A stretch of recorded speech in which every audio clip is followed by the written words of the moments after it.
uno strumento a corde e la banda futurista ha l'onore di avere nel suo gruppo. Il suo nome?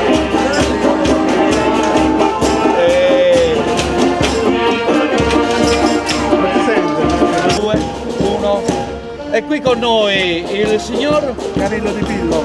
Lei so che ha avuto esperienze nelle attività lavorative dove? In ospedale. E che ruolo svolgeva? Io ero gran primario, facevo già dagli anni 30 le grandi operazioni alle unghie, ma non facevo nessuno. Ho capito. Io ricostruivo tutte le unghie, persone che si facevano male, e io ricostruivo tutte le unghiette. Grande personaggio della medicina a livello mondiale, vero? Mondiale. Bene, e come mai ci mostra il suo strumento? Il suo strumento? Allora parte dal pennino. Dal pennino, sì. Perché Poi questo serve per? strusciare. Ah, che grande strumento. Strusciare sulle corde. Ho capito, ho Poi capito. uno mette le dita. Sì, sì. Ecco perché le operazioni alle unghie sono importanti. È importante. Vedo, Perché se no non puoi mettere le dita.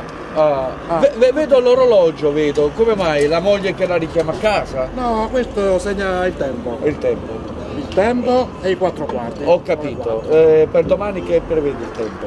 Domani esce il sole. Esce su. Finalmente. Finalmente. È un mese che stiamo aspettando il sole. Benissimo. Mi ha telefonato, mi ha mandato un fax, mi ha promesso che domani mattina dalle 8 alle 9 c'è il sole. Bene.